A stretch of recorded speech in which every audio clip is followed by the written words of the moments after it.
Hello, football fans. It is technically Super Sunday. I am way late with this.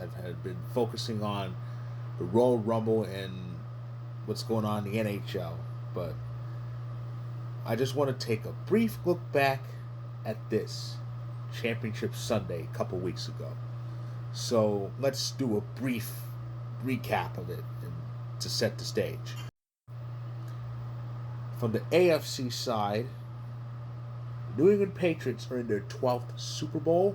They beat the Broncos, the top-seeded Broncos, 10-7 in a very crazy game that had Jared Stidham starting it for Bo Nixon for Denver, and it got snowy in the second half of that game.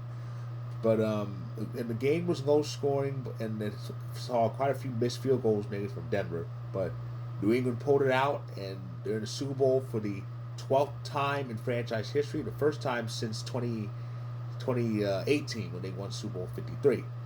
Um, as for the Broncos, a dream season ended with the quarterback being injured, but who knows what could happen for him next year. But New England's in it. First time with Drake May and their current head coach Mike Vrabel. It should be interesting to see how New England does. And it's just amazing that they got this far after a 4-win season last year. On the NFC side, we have the Seattle Seahawks. Um, they took it to the Rams at NFC Championship game, which ended up being the better of the two games.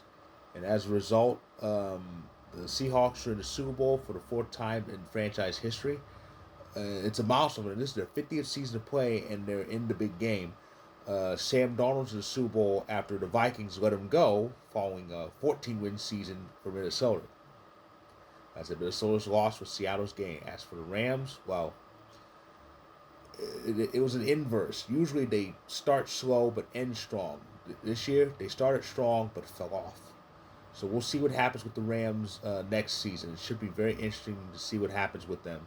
But yeah, Seattle's in the Super Bowl, and it's going to be very, very interesting. And that's what took place in the conference games. And now we have Super Bowl 60 coming up. It's coming. And it's a rematch from Super Bowl 49. And of course, New England won that one. We all know how that happened because Russell Wilson can't throw an accurate pass to save his life. But actually, neither can Sam Darnold. But actually, really neither can Drake May. Holy moly! But we'll see what happens. It's going to be a good one. I just know it will be. So that is my recap of conference, long overdue recap of conference championship Sunday. I apologize for the delay. Again, a lot of things I was hyped up for. Like I said, the Royal Rumble and hockey was pretty interesting, but I finally got to it. So, if you like this video, click the like button. If you're on YouTube, click subscribe. If you want more. If you're on TikTok and Instagram, feel free to hit that follow button and the link above. That's my story on Vocal covering the conference championships. Check it out when you can. And all I have to say is enjoy the Super Bowl, and I will recap that very soon, probably on the next day, as early as the next day. So stay tuned, and like I said, enjoy the Super Bowl.